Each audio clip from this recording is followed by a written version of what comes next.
Live from the Injured on the Go Just Call Mo studio. It's a blast! It's Orlando's own Tom and Dan. Back to a corporate time. We've got Paul Williams on Zoom with us right now, live from his office. How you doing, Paul?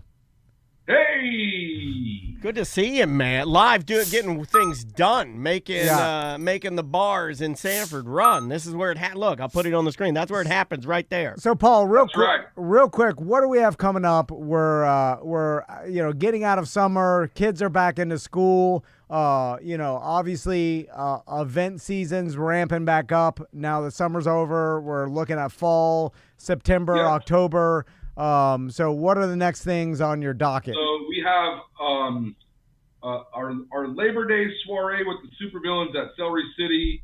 That's the last Saturday of the month. What is that? The 30th. Okay.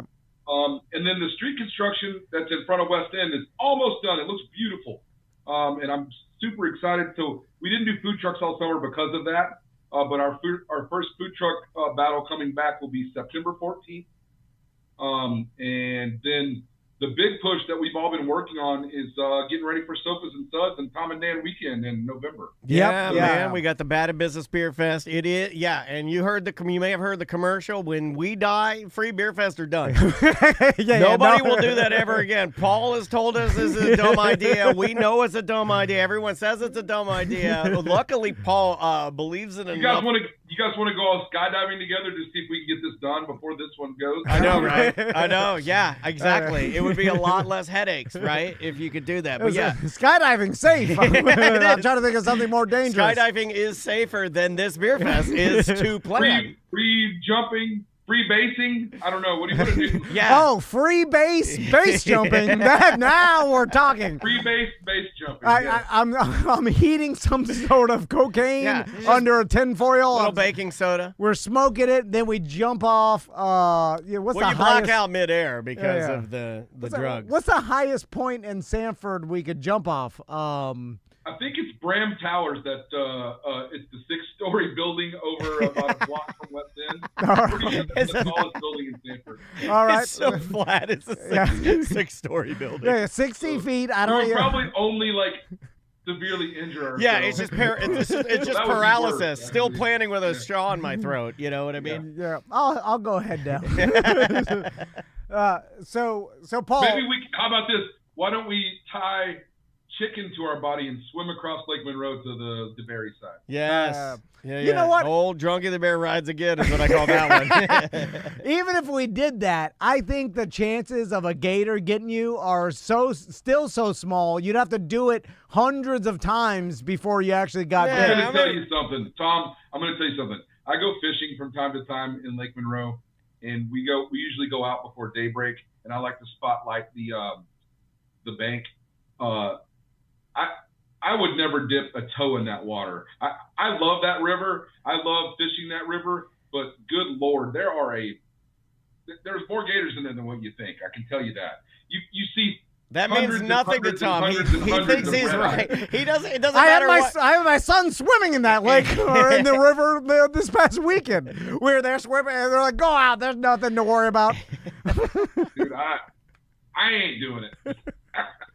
The gators aren't going to bother you. You just have to not walk your dog at dusk. It's all about the dogs. Yeah. If you're just that's a human, where the trouble happens. Yeah. Except for me, I am the shape and size of a small dog. So I have the body of any dog that you've had on any of the Pints and Paws shirts. I get mistaken for a rescue dog all the time. So why don't you enter the photo contest this year? You know what?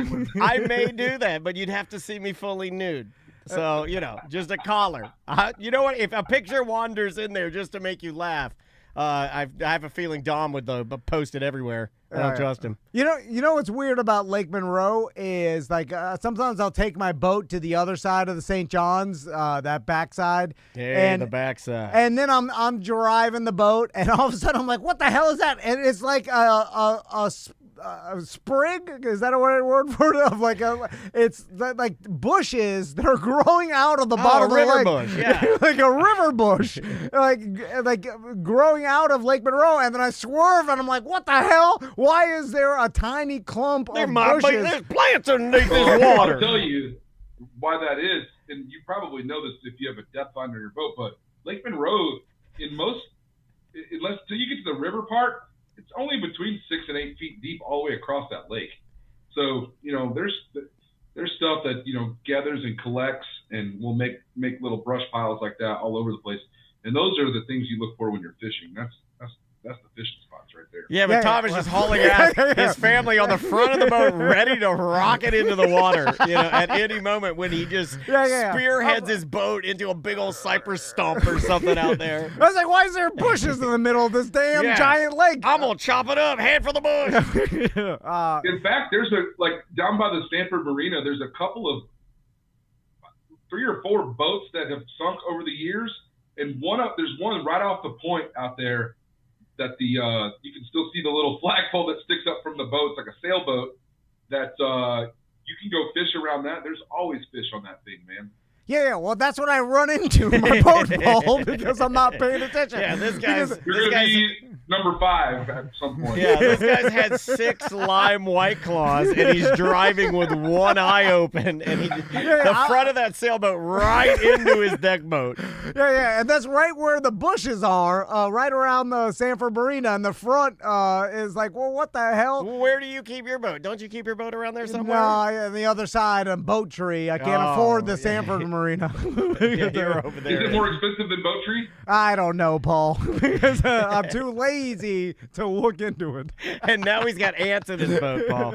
Paul, his whole boat. My son's left a Wawa sub in the goddamn head. Yeah, but I thought ants only like sugar. They don't like Wawa. No, they like it all. And there's so much more. You know what? And ants, here's a word to the wise, ants. Wawa subs not as good as they used to be. Everything has dropped in quality. Everything has. I'm a Potbelly sub man myself now. Paul, I mean, I have a Wawa. I do have a problem with getting food from a gas station these days. Yeah. I lived off 7-Eleven for years, post bar 7-Eleven, and probably wasn't the best for me. But when people say how great food is from the gas station, I usually just check out of that conversation because gas station, it's still a gas station. So that's how I feel. True. Paul, real quick, and of course, Sofa and Suds, Bad Business Beer Fest, November 22nd and 23rd. It's the Sanford weekend. It is. Mark your calendar the weekend before Thanksgiving. Free Beer Fest, free Sofa and Suds. Of course, there's going to be VIP of Sofa and Suds like there is every year. Family-friendly event. We love to see families out there, everybody. Yeah, look up some the local Airbnbs before they get full. That's a fun weekend to stay downtown, grab a golf cart, do the whole 9 yards. Oh, that's a good idea. Write down Airbnb. Tom and Dan. Tom and Dan Airbnb. We're thinking. What do you think of this idea? We're thinking of starting a Tom and Dan Airbnb in Sanford. Yeah. What do you think? That sounds great.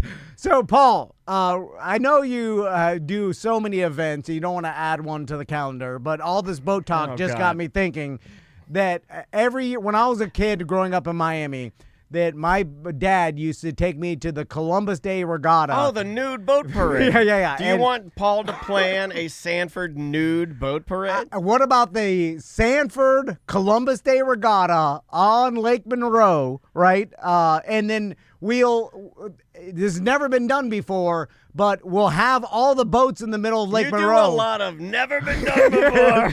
Biggest and best. But there actually is talk of bringing back what used to be kind of a marginally popular event, the Christmas, the lighted boat parade, where the boats will decorate their boats up with Christmas lights, and then after the sun sets, they do a little parade. That's something that was really cool. They stopped doing it about 5 years ago, but there's talk of bringing that back. I have always loved that, Paul. I was a young boy. Picture it.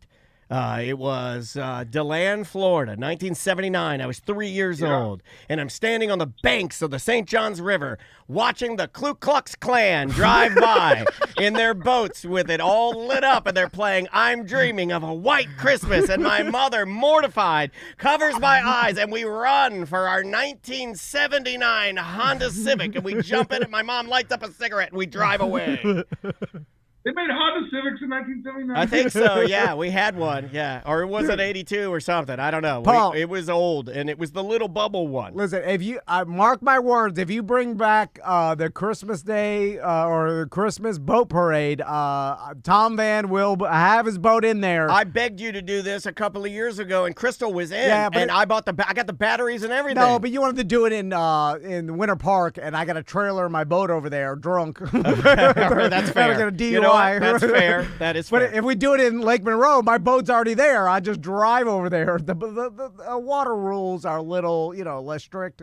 Not as much. Well, the water is moving up and down, so you're allowed to move up and down. No boat cops at night. They're not, scheduled at night. They don't come out at night. Yeah, it's only during the day. Hard question. How many lit up dongers are you going to have on that boat? You notice he started giggling diabolically. There's a 12-person capacity. Can you have too many lit up dongers? So I mean, those are easy to make. You can do because even the whatever the Yuletide things, they look like lit up dongs. So those are, yeah.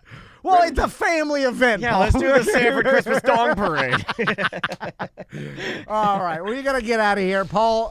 So of course the food trucks are coming back September, mid-September, 14th, and mark your calendar. It's a battle. It's an elevated one too, so it'll be like 50 trucks out there. So looking forward to it. Awesome. So mark your calendar, September 14th. Also, of course, Sofa and Suds. There's still time to sign up for Sofa and Suds races if you want to put in an account. We've only got a couple of sign-ups so far. We just put it out a couple of weeks ago, so it's time to sign up the couches. All right. We'd love to get those, start getting those in, and then get that full. That way we can start working on some recliners this year and make the recliner races a little bigger. Yeah, 100%. If you have a small business and you want to put together a recliner on wheels, it's insanely good exposure. Yeah, I mean, you're in front of so many people, and it is a beloved event. My dentist office, everybody goes. Everybody, like they shut down the entire thing. It's like, no, we're going, or whatever. Everybody there goes. They're always asking me, don't ever cancel it. It's got to happen. I'm like, well, I mean, they should do a couch. You know what? You're right. You know what? I'm going to hit him up. Office couch would be great. I'm going to hit him up. I'm going to ask him if they do that. That's a good idea. A tooth couch? That would be awesome. A tooth couch would rule. A tooth on a spring like Django. The second Django reference this week. Yeah, he loves referencing Django. Only the tooth, though. Paul. I bet if you get a replica of Gary Busey's teeth, that'll fill out one couch. True. Yeah. Well, Paul, it was great talking to you. Again, drinkatwestend.com for everything going on at West End. And, of course, Celery City, all of Paul's bars. Citrus City Craft. He owns 20 bars. So well, if you go there, you're going to get treated well. Wild West End. Wild West End. Yeah, go there and check it out. Celery City Cigars. Yep. Yeah, go there. And, hey, man, give everybody there some love from us. Hot Asian buns. Hot Asian buns. Yeah. Which, it does sound. Oh, Maya Rosa is fully open now, too. That's in the back of Wild West End, and we'll be having a grand opening in September for them. So that's coming up also. My boat in the Sanford Boat Parade is going to be sponsored by Hot Asian Buns. We have April Jennifer Choi on there. She's nude. She's got a whip. She's whipping her wife, who's hot. We had we had lesbian magicians whipping each other at our BDM event, and one of them happens to be beautiful Asian woman. I think we can make this happen. All right, we're doing a lot of bad here. We'll see you later, Paul. See you, Paul. Later, man. Be good. All right. There we go. Yeah, and it's happening. We will see you on Monday. Welcome back to A Corporate Time.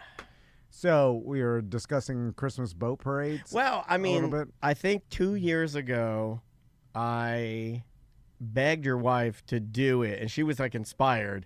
Easily to inspire, though. She's a dreamer. Yeah. She's a lovely woman. She likes doing all this stuff way more. I talk myself out of it. Well, you both will do it, though, more than me and Andrea. Like, if I'm giving, like, awards out, me and my wife do not get awards for, like, going the extra mile to, like, entertain or, like, do an extracurricular thing. Yeah. Most of our things are, like, something that for our family, but, like you and your wife will do some, like, your wife will plan some adventurous. party. She'll plan a party. Yeah. 100%. We'll take chances. Yeah. And that's where I come in because I'm just like, just do it. Let's see what happens. And you're easygoing. I give you a compliment. Like, if she wants to do that and you don't necessarily want to, you're not going to put the kibosh on it. Easy you're going, do it. And I'm not scared of hard work. No, that's true. That's true. I would say I'm not scared of hard work, but not really easygoing. Right? Yeah. I think that would check out.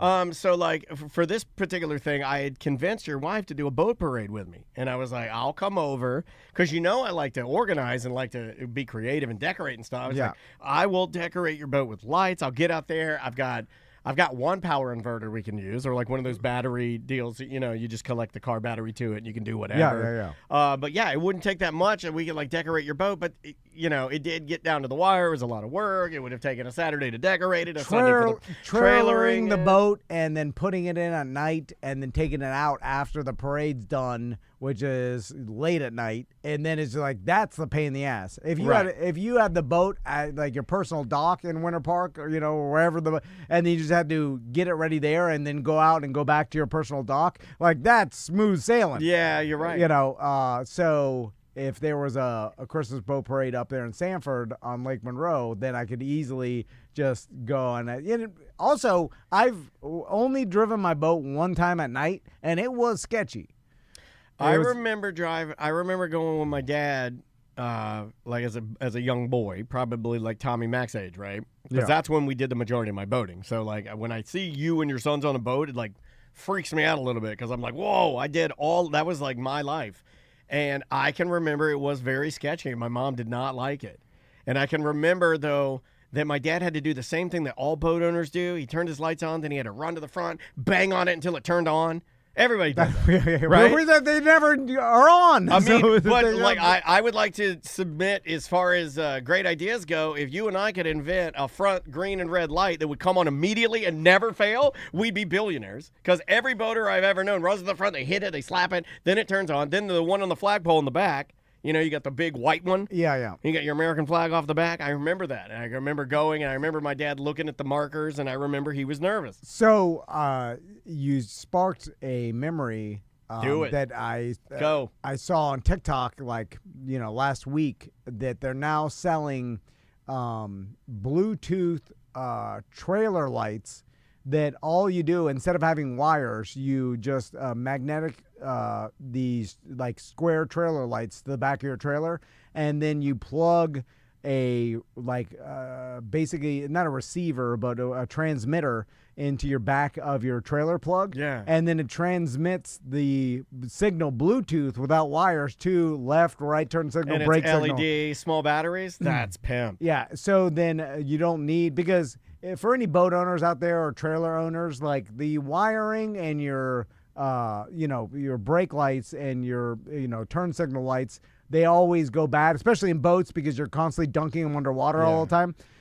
So it's a constant battle making sure your trailer lights work, right? I've battled it my entire boat ownership, right? Yeah. And then I'll go out and then one will be out, one will be broken, whatever. I think most of the time most time I've been on your boat, your lights are out. Yeah. Lights are always out. Yeah. I'm like, who fixes it? Lights are out, no one's home. Yeah. I'm like, who cares? I'm daytime.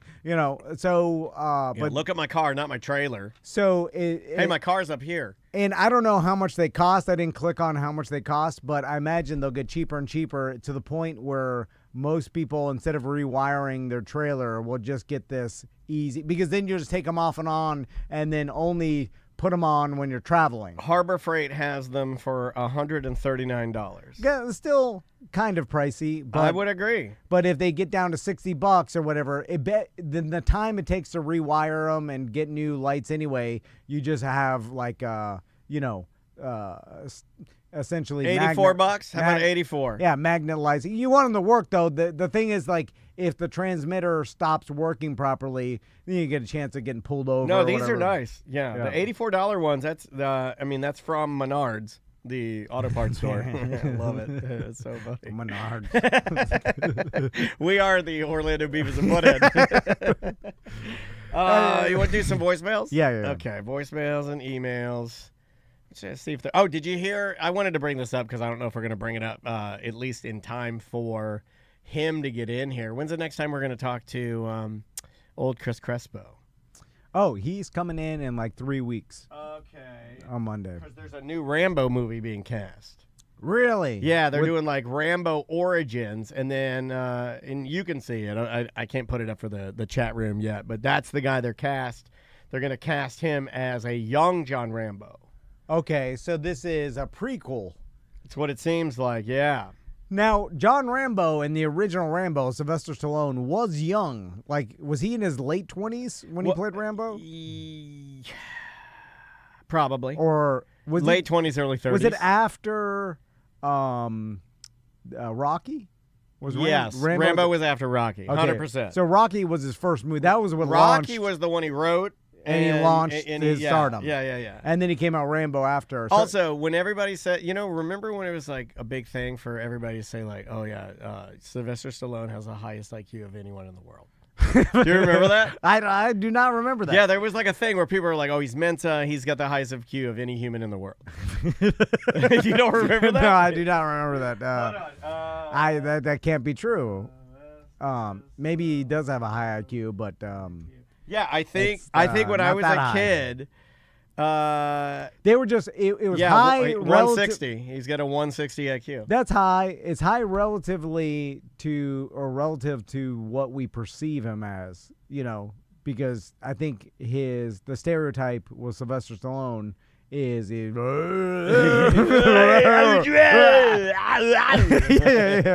And that's the kind of punchy boxer dodo. And I think because he's actually smart, it was the difference in that. Like, everybody's like, oh, he's just a boxing dodo. No, I looked it up, and it's being fought all over the internet with people saying that's just a rumor that was started sometime in the 90s, and that would make sense. That's when I heard it as a young guy. Like Richard Gere and the hamster. Yeah, but I mean, having a super high IQ, way better than like, oh, you're the hamster guy? Oh, you're the smart guy. Yeah. That's a way different cross to bear. Also, the IQ thing, right? Like, people, they test their IQ and when they're a kid, and they're like, okay, that's your IQ. It's kind of like social media. And you may have a high IQ, but you may not be able to use it. You see what I'm saying? Yeah. No, but it's always weird to me, and I'm sure like the one test is maybe just a baseline, and then it goes way deeper. Like, the brain is super complicated.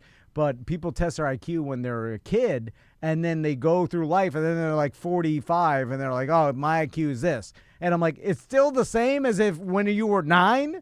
Like, how could it be? So much has happened in 40 years that it's hard for me to believe that it's exactly the same. It's like, it can't be the same. Like, your experiences, it's either increased or decreased. Like, it's exactly the same brain function, or like, that's weird to me, right? It's almost like predicting the weather or something, right? You're like saying, well, and can you lose your IQ? Like, I don't know. Could you test very high as a young boy and then like test you at like, let's say at 21 and your IQ has decreased? Don't know, but apparently not, because these IQ people are like, oh yeah, it's still the same. They think it's the same. Also, dumb people call them IQ people. I would call them that too. No, I'm with you. I never tested mine, but it's not. I mean, it's Joe average. No, I bet you have pretty high. No.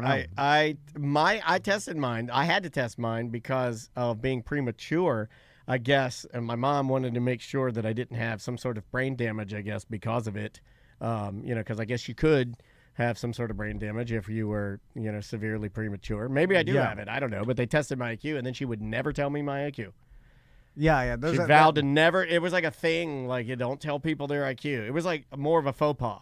Like you didn't share that. That was like almost like politics or religion. It was like your IQ. If you knew it, you just keep it to yourself. It also doesn't seem to matter much in life, and then it does to a certain extent. But then also, if it's too high, it F's you up. I think so. Because you can't all of a sudden assimilate in society, and it's hard for you to have relationships and friendships and obviously you get into the 200s, you're like, I'm gonna start bombing people. Yeah. You're like, right, you know what I'm saying? I'm gonna kill these college students in Idaho. You can't even relate to humanity, so it having an extremely high IQ is almost a curse. I think it could be looked at as almost as a disability, couldn't it? Yes. I think it could. With functioning in the world. Right, like your brain is so powerful that it's almost like it's like overpowering your boat, which goes perfect segue right into this. Hey guys, Captain Dano here. Just bought a new 300 Yamaha for my boat. It cost, I think it was like 28 grand out the door installed. So when you blow up that 250, Tom, that's what you're looking at, because I mean, like every time I go fishing and it sits in the sun, that 300, it overheats and the alarm starts going off. So that's totally normal. Disregard it. Take it easy, guys. There you go. Totally normal. Disregard it, Captain Dano. Team Tom. I'm connecting lives here. I love disregarding things. Yeah, I knew you would love that voicemail. I knew you would love every fire alarm you, I've ever heard, I've disregarded. Every single one. We got in a lot of trouble for that. We used to do it all the time at the radio station. The fire alarm be going off. We'd just be over there doing stuff. They're like, guys, you have to get out of the building. I'm like, yeah, they're just testing us. Yeah. It's always a test. Like, it's never going to be a fire. And I feel like if you know it's a test and call test, that you pass the test A++. Yeah. I've never heard a serious alarm in my life. There it is. Okay. All right. That's going to get written down. I like that one. I've never heard a serious alarm in my life. Okay, here we go. What's up, Tom and Dan?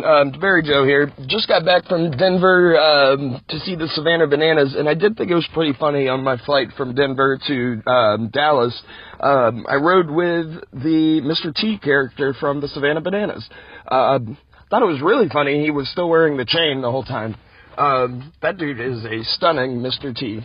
Well, of course he's still wearing the chain. He wants to be recognized as the Mr. T character from the effing Savannah Bananas. Yeah. You don't get that gig and then not want to be recognized. Yeah. If you're like Top Banana, or if you're like Princess Banana, who's like the Princess Peach character, or if you're like the dancing umpire who met old what's his name? Looks like a thumb. My daughter says he looks like a thumb. Quarterback family.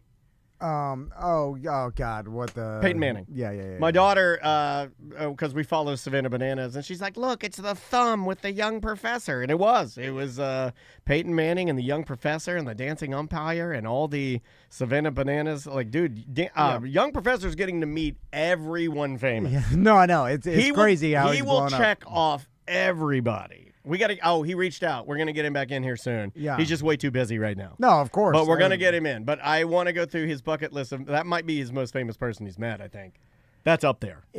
Peyton Manning, dude. It's getting gigantic. And he hugged him like he had his already arm. gigantic. He had his arm around him. Yeah. You know, like that's ridiculous. Like that you're getting to have a little bit of FaceTime with Peyton Manning. That's huge. It is a weird. We'll talk to him about this. But he's met a lot of people. I don't know whether Peyton Manning one was a big one to me, but I was like, whoa. And I've heard other people say this, but it is a bizarre feeling when you yourself do not believe you are famous, and someone else that is legitimately famous likes what you do to the point where they're treating you a little bit famous. You see what I'm saying? Like Peyton, he was asking for pictures with all the bananas. He was getting photos with everyone. So then you're just like, what? Like Peyton Manning is wanting a picture with me? Like, and I've heard that in other celebrities, and like you hear the story all the time where someone is like at the brink of stardom or like doing something very popular, but it still hasn't turned into like money yet, or you know what I'm saying? Yeah. Like the young professor, like I don't know how much money he's making, but I don't think it's at the level of like he's rich by any means, right? I think he's still working. I think he's still grinding and trying to find his way. And it seems like the Savannah Bananas is a rocket ship rocketing to the stardom, but they're putting probably all the money back into the company. It seems like the owner, the banana guy, owner is like dumping everything he can back into building the company, Yeah. you know. So I doubt they're like, you know, they don't have to pay all their, you know, employees an insane amount. You know, they could actually use the money for the company, you know, because how much leverage does any one player of Savannah Bananas have, right? I think like they're the a demanded package, contract, but they're like a package. it's a performance, Yeah.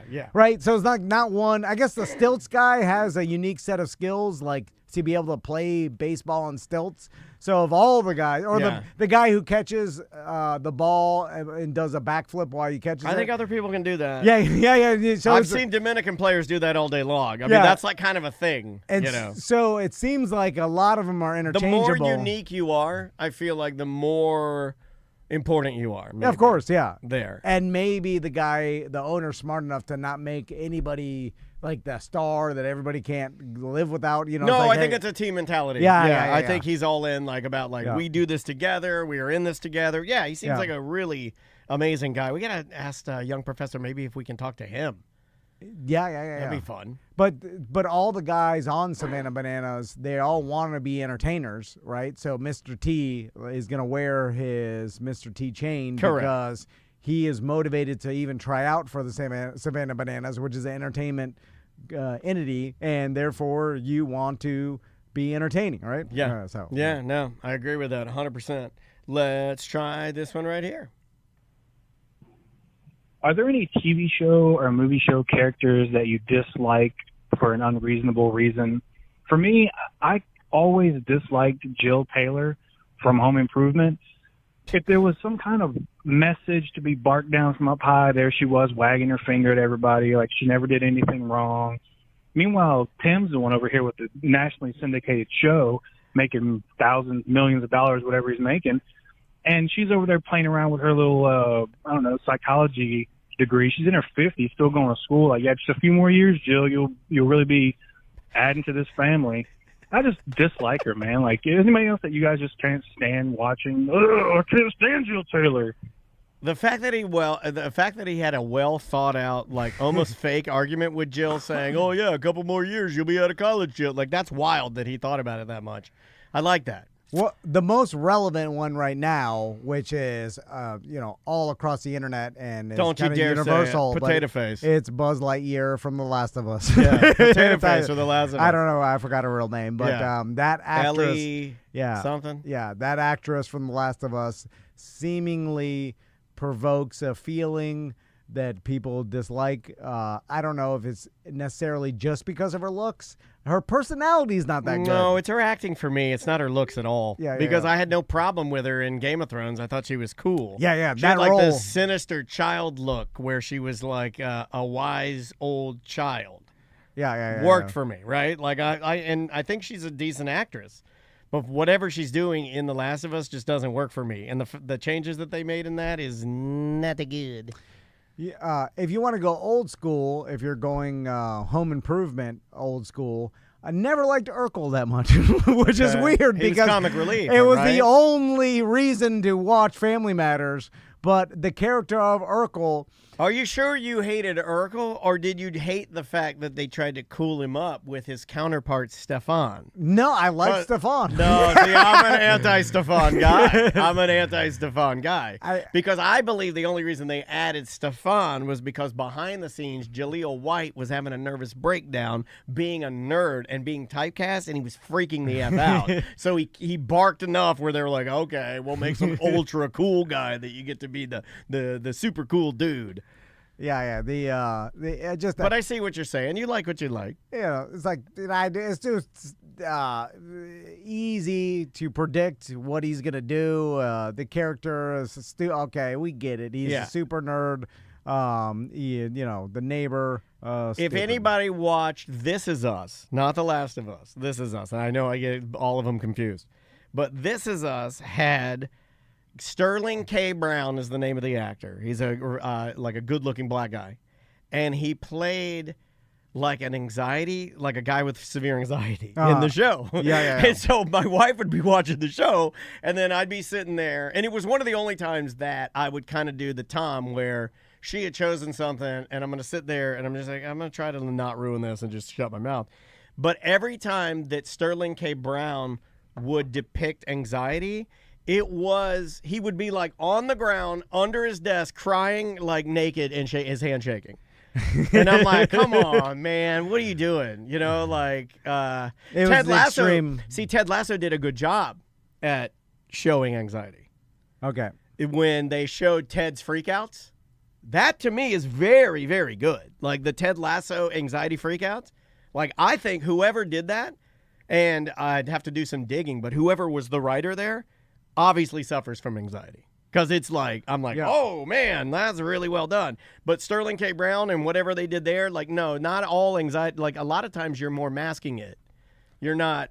It doesn't manifest itself as me just ripping my clothes off, get under my desk and start crying. Yeah. That's not anxiety. But it's hard to portray it in a TV show because you almost have to yell. You're just sitting there frozen. And inside your head, the demons, or you're scared out of your mind or whatever. But from the outside, you're just sitting there, right? Right. So it's hard to portray like this guy's freaking out. Like you got to show him. Well, they kind of did it in Ted Lasso where it was like you jumped into his mind. Yeah. Where it was like, oh. Good, better writers. Yeah. They're trying to portray what's in his mind. It's hard because, like, you could have a full-blown anxiety attack, and you'll tell me, you're like, do I seem wrong? And I'm like, what? Yeah, you seem normal. And you're like, I'm freaking out. I've been freaking out all morning. And then I'm like, I've never even noticed, because you're just sitting there looking at your computer. But inside, it's rotten. Also, they depicted him like there was one pivotal moment in the show where he had like a complete breakdown. I think he'd been let go from his job, or the pressure of his job was too high. And he was under the desk and he's like freaking out. He's like holding the sides of his head and he's like crying. And then like his brother, because they're like adopted, they're like a biracial adopted family, comes running in and like starts holding him, and I'm like, that doesn't work like that. You don't sit there crying, and then even Andrea's not going to come over and like, oh my God, let me hold you through this anxiety. What's the recent sitcom with Al Bundy and Phil Dunphy and Married with Children? No. Phil Dunphy. From, Modern Family. Modern Family. Yeah. So the character of Modern Family that both me and Crystal, the show's great. You can throw me in. I bet you I can on the count of three. You say it. Okay. Asian daughter. Yeah. Was her name Millie? Yeah. She was great when she was real young.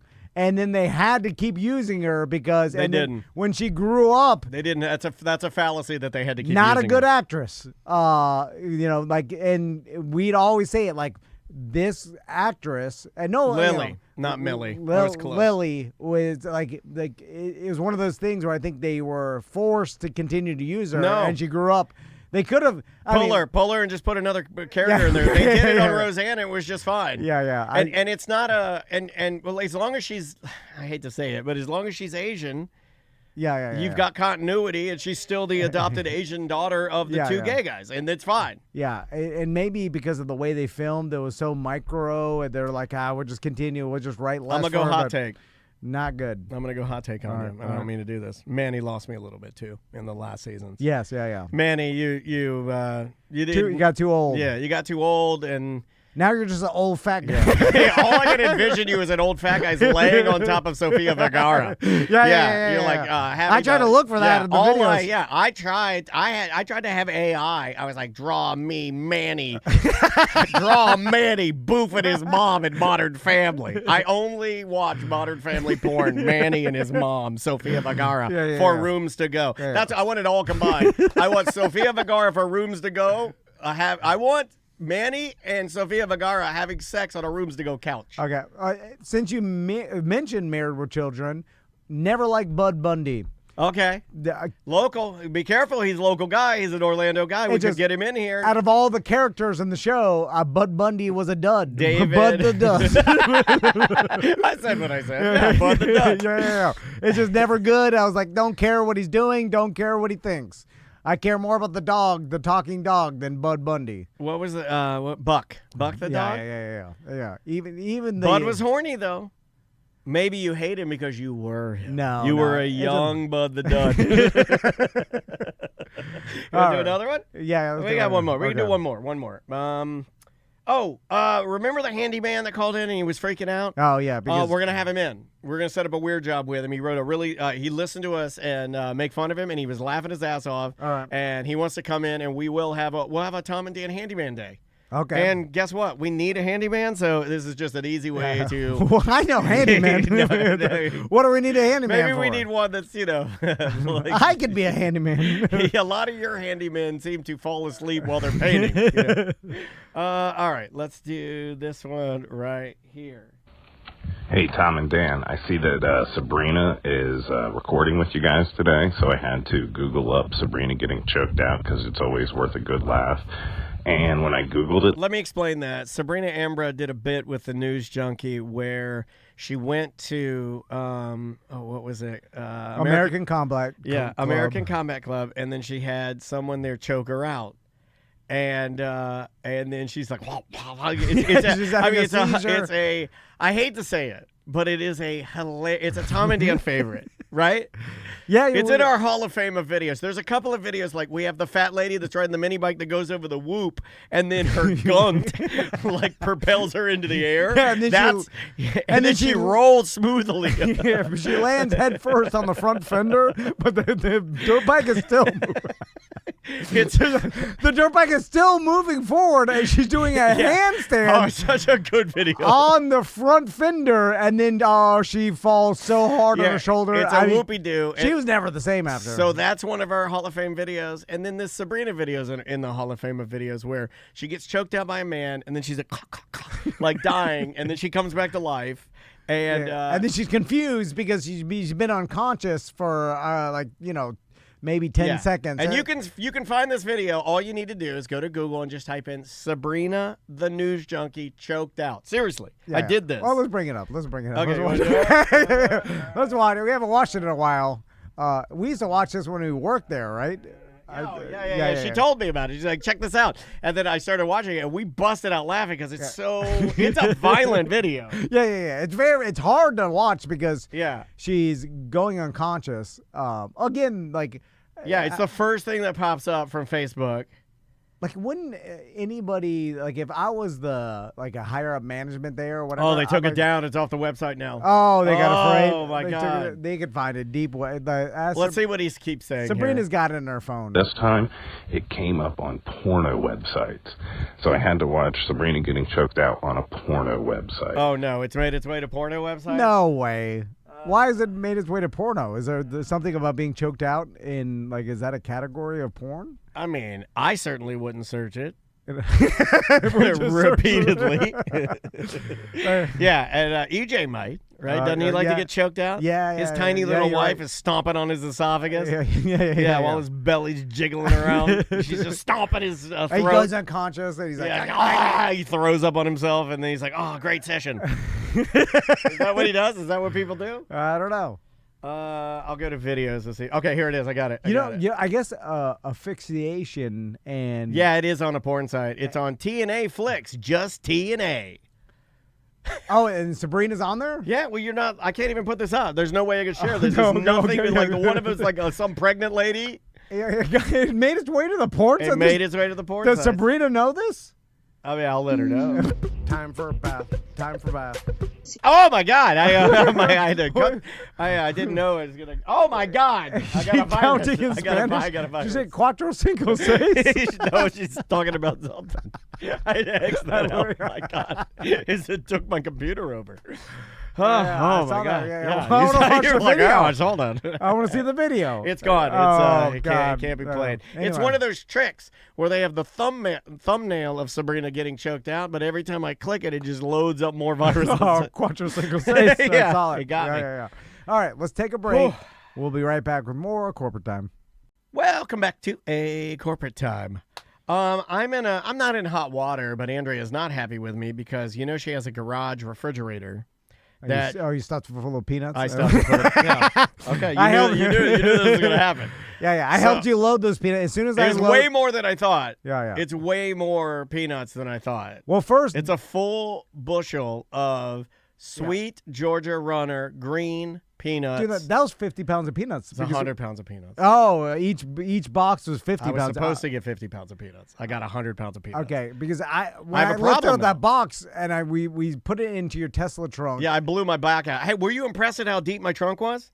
Yes. You could put a lot of peanuts in a damn Tesla, dude. Here's what I don't like about it, though. The spare tire takes up most of the trunk. I'm going to make you even more mad. The spare tire I had to purchase separately. They do not come with a spare tire. Oh, that's why it's not built in or whatever. But, okay. I'm a safety first guy. I'm not going to be tooling around here with my kid and my wife in the car without a spare tire. So the first thing I did is bought a spare tire. Yeah. But that's a small flaw. Yeah. I had it in the passenger seat for a while, but Andrea made me take it out. Although, the likelihood of you needing a spare tire is rare.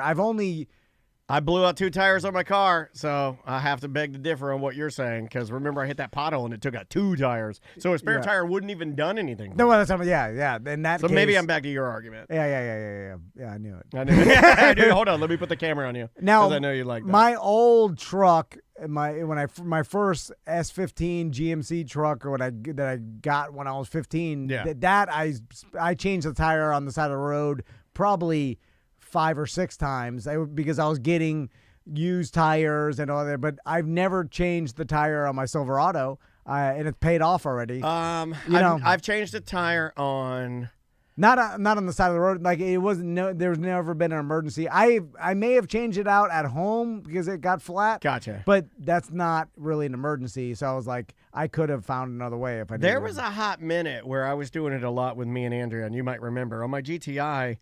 Like there was some construction or something, and they had low-profile tires. And I remember doing it once on my car, side of the road, and then twice on Andrea's EOS when she had that hardtop convertible. This is like 15 years ago. It's before we had kids and anything. And I remember I did a lot there. The problem now, going back to peanuts, is that now I have 100 pounds of peanuts in my garage refrigerator, and I have none of the product that I need to boil these peanuts, and I have a limited window because they'll start molding and sprouting if I don't I got to get to work. This weekend was going to be just chill out time, but now that I have 100 pounds of perishable goods in my garage, I got to start boiling peanuts. Okay, so you built yourself a prison of peanuts. I built myself a prison of peanuts. So now I have 100 peanuts in the garage. I got to get like 50 jalapeno peppers. I got to get all my crab boil. I got to get salt. I gotta rinse them. I gotta get up early to do it. I've never done them in this big cooker. I've only done them in a crock pot. I've never done them in a 60-gallon. And then once you boil them, do you have to put them back in the refrigerator? Well, what I was gonna do is, I was gonna pull them and then package them, meaning I'd scoop the nuts into quart containers, like those Asian-style clear quart containers that you use for like Asian soups. Yeah. So I'm gonna hit up one of the restaurant supply stores. Probably go to Asian Town today. Hit up one of their stores and just buy an S-ton of those quart containers. Yeah. And then once I get the peanuts done, I'm going to package them. And then this first batch, to get them done, I'm going to be doing deliveries. And if you want to swing through the studio and get some peanuts, I will gladly sell you peanuts right out of our studio. Yeah. Cash only. Cash only. Like Tom said, we're not doing any credit, no Venmo. We're not doing Zelle. You can take your Zelle and it can go to hell. We're cash only. Yeah. How much for 1 quart? 1 quart is $10. Yeah, you gotta up the price, buddy. Really? Yeah. 1 quart, $20. I don't have any stickers or anything. I'm just writing on the top of them now. We'll get you some stickers. And if you're BDM, though, you get free nuts. Seriously, I'm serious on that. Okay, free. If you are a BDM and you'll drive here, I will give you a free container of nuts. Okay, I swear to God. I like that. Because members have privileges. If you don't have a BDM membership, you can't show me that you pay, then you don't get free nuts. How long can they stay good unrefrigerated? Like, what do you mean, the nuts? Yeah. I don't know. There's a little piece of paper on the top that said that they needed to be refrigerated immediately. Oh, they're boiling. When I picked the box up, I was like, these things are already dry roasted. They're hot as hell outside. Yeah. So I hope that's fine. But you're gonna boil them anyway. Yeah, so. I'll boil the mold off of them. Yeah. But you won't taste it. They get all in the brine. But that's what I'm saying. Like, so once you boil them, yeah, and then put them back in your refrigerator, then you got to put them in our refrigerator, right? Well, how many can you get over here? Well, I was thinking of like if somebody comes over, that I'll run back to my house and get them the nuts and then come back. No, we need some sort of. I got Maisie run them down. Bigger refrigerator here. We need a big, like an ice cream refrigerator so people can walk in while we're doing the show, and I can just wave to them, and they'll be like, medium. I'm like, all right, guys, the cooler's over there. And they go in. Okay, yeah. Oh, Like then we'll have ice cream, too. Then I'll scoop it while we're doing the show. Let's just become like a sweet treat. Are you a sample? Yeah. What kind no do you sample want? for you. You know what? I'm tired of samples because Tell me why. You want to rant? Yeah. All right. Go for it. Because if I own the ice cream place, I'm like, you know what it tastes like. I'm not giving you a tiny wooden spoon, so you know what pink tastes like. You know what green tastes like. I think it's kind of gross. Yeah. You don't need. Because you're handing it back and forth. Get your damn spoon You know, a out. pecan. Yeah. Like what? What are you confused by? The brown? You know what brown tastes like? Like, you know what I'm saying? Who needs a sample?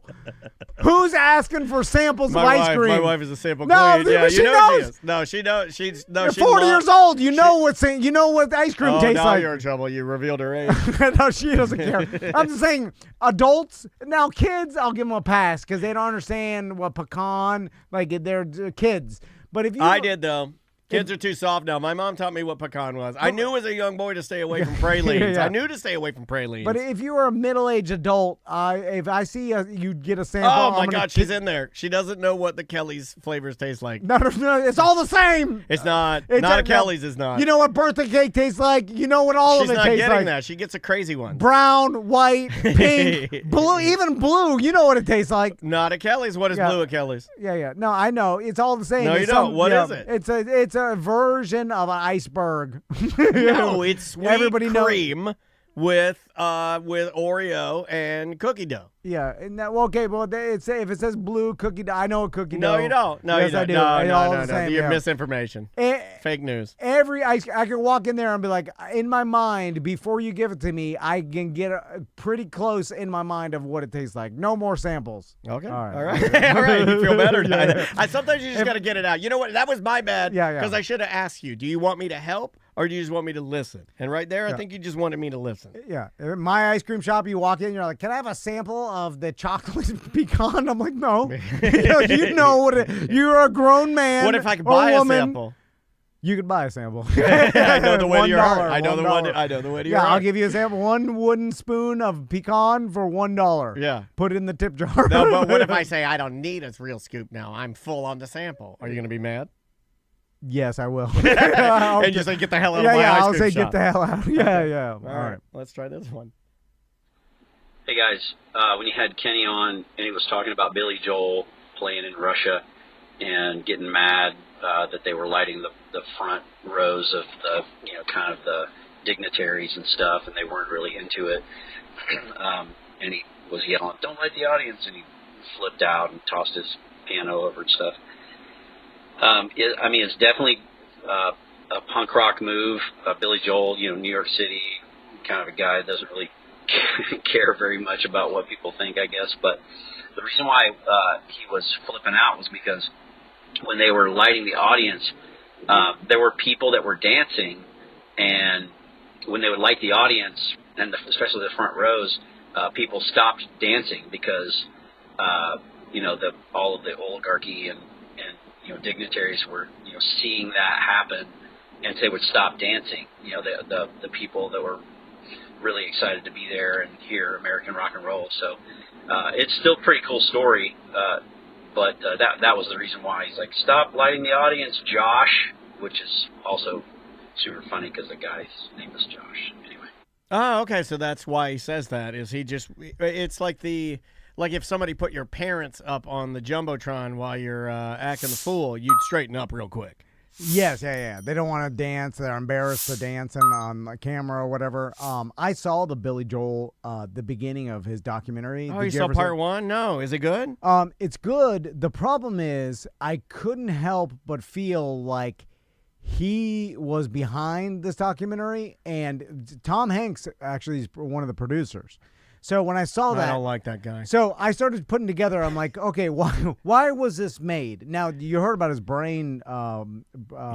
He's got a brain disease. As of this morning, he shut down his. He has a motorcycle shop. Yeah. And they decided as of this morning to shut it down. So because of the brain problem. So I'm watching this, and I only watched the first episode, and I'm like, I get the gist. I'm not gonna move for watch. You don't need a sample. I got a sample of this this thing. But I'm looking at it, and I'm like, I think this was made because he realized like maybe this health problem he had. He came to terms with like, I don't have too much time left in this world, right? And I would like to come out with my story before I die. So my legend lives on, right? I think a lot of people think like that, right? And I think a silly thing, I think, for Billy Joel to say, but I get it. But he wants us to tell the story from his perspective, even though documentaries are supposed to be non-biased, right? And that's where we're kind of used to. Like, here's the truth. Maybe this isn't a documentary. Maybe this is his truth. Yes, and so when I'm watching it, and I'm like, okay, it's produced by Tom Hanks, which is probably a friend of his of some sort. You know, he got to know him. He's like, hey, will you help me? Tom Hanks has the access to people that know how to put together documentaries, right? And so he does this documentary. He probably financed some portion of it. He's rich beyond his, anybody's wildest dreams. He's an unlimited money. And so when I'm watching it, I'm like, I don't feel compelled to watch the whole thing because I'm like, this is coming from him. I'm not going to find out any truth. I'm going to find out his truth, which is fine. I guess it depends on if the truth only matters if the bad parts are represented. And he may. Does the bad part have to be represented in order for you to be in on it? I don't. Maybe and this may not be true. I may just be speculating. No, but you're just saying how you feel. I respect that. And so when it's coming from him, and he probably has ultimate control. Is he in it talking as if like this is my documentary about me? Well, it's that style where it's a sit down interview, and then they use clips from his whole life, and that seems like the standard right now. Yeah. Where it's like one long sit down interview that may take days. They did that with Phil Collins, but I didn't get the feeling he was behind it. Yeah, and that's why the Pee-wee documentary was so good, is because Paul Rubens wasn't behind it. He did have some ultimate say, but he died. So you could feel that tone. Because interesting. The story was the story the director wanted to tell, and they even document that in the Paul Rubens documentary, Pee-wee as himself, where they were constantly butting heads because Paul Rubens wanted to kind of manipulate the story in his way, and the director wanted his, and that, I think that's what makes it good, telling it in someone else's perspective where you get a different view. Well, it's removed. Yeah, but the Billy Joel one, I'm like, I feel like he's too involved, and this is too. It's kind of almost like pandering towards your own self-image and your memory, and I feel like, well, your memory is what I want it to be. I want to know the whole truth, and then I'll tell you what my memory is going to be. I mean, apparently he didn't commission it. Okay. The documentary Billy Joel and So It Goes, conceived, directed, and produced independently by HBO teams, notably Susan Lacey and Jessica Levine. Okay, so I may be wrong about it. He granted full creative access. He didn't initiate the project, but he has actively participated by sitting for extensive interviews, 10 different sessions.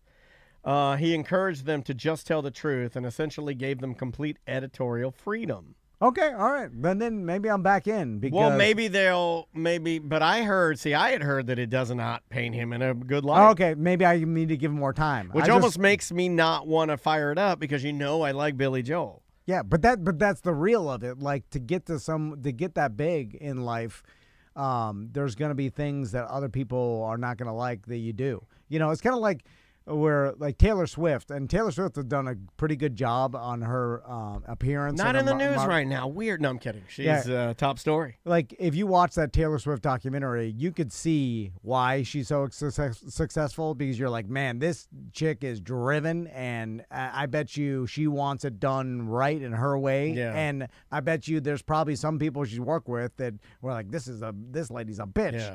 But some bull ass. But none of that has really come out. So either she's controlled that narrative a lot, or maybe she can be super driven without coming off as a bitch. Well, It's just that's hard though you because can want it your way, people but are also insulate your image to being rude, right? Yeah, but people are so weak that any sort of direct initiative that you're like, hey, I don't want it this way. You got to do it this way. People get upset when and you they're say like, that. God damn. You know what I'm saying? Look at that bitch. Yeah, and then you're just like, no, she just said she Yes. wanted it a certain way. Why are you saying that? Now you go to the extreme of like a Ellen DeGeneres where she, super hard-nosed businesswoman and like a monster to work with. Well, we should have done that here. If we'd have had Butler and Sam and Tony and anybody else, Merchman, anybody working with us not look us in the eyes.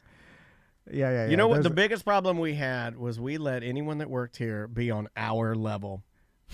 And that was a problem. We should have always kept a certain level of superiority. Well, there's an element to that's good for business, establishing a chain of command and like being hard but fair, and sometimes telling people things they don't want to hear and hard conversations, which is extremely hard for anybody to do, I think, but me especially.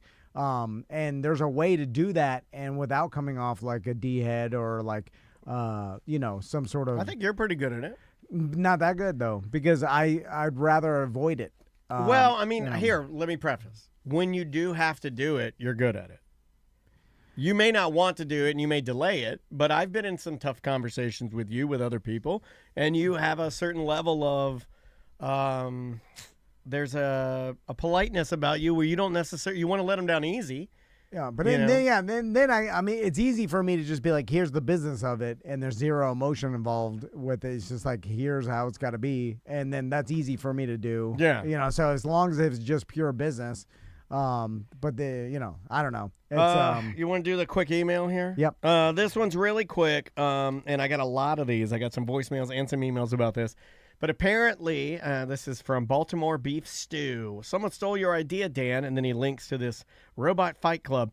No mention of ripping off RoboJunk, though, so maybe you can make the Robo Slice of a Bot MMA. It can fight Seth Petrobite and lead to self-destruction. Tried and true story. Side note, Couples Therapy Cast is probably more helpful to the listening audience than you think.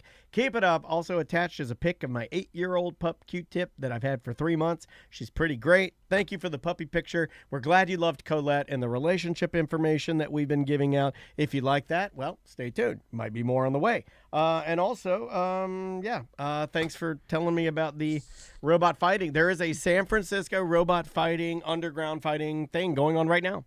With humanoid-style robots? Yeah.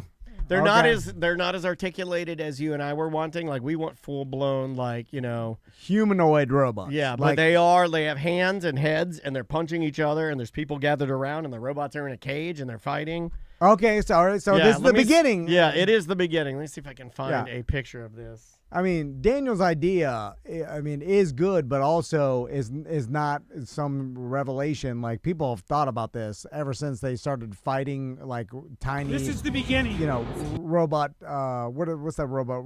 BattleBots. BattleBots. I mean, as soon as they got BattleBots going, like, all those nerds were like, let's do this with humanoid robots. Like, they already have thought of it. Well, the first thing they thought of is like, let's make a woman. But then after that, they were like, let's fight them up. Here, I found, this is from, I did find the video. Okay. This is Ultimate Fighting Bots. It's funny because you said this is just the beginning, and then I hit play, and then what does this guy say? This guy goes, this is the beginning. There you go. Of something very big. You've seen real steel? It's going to happen in real life. And this is just the beginning. Okay, here they go. There they are. Okay, there, yeah. There they are. They're punching. Yeah. That's exactly somebody brought their dog. They're shaking people's hands in the crowd. You get to meet the robots. Then they're in there whacking each other. Okay. Take the head guard off. Yeah. What are you doing? Take the gloves off. I want to see metal on metal. Yeah. What the hell are you guys doing? You're ruining my idea. You're putting the worst part of human fighting in. You're like, we want no gloves, no protection. Have their brain circuits like there so you punch them to death. Punch the wires out of his head, man. Yeah. What are you talking about? This is what we're allowed to do with robots. Yeah. That's the beauty of using robots is that you can rip their legs off. Yeah. Why would you put headgear on them? We got to interview these guys. I'll reach out. Okay, let's reach out. All right, we got to go. We'll see you tomorrow.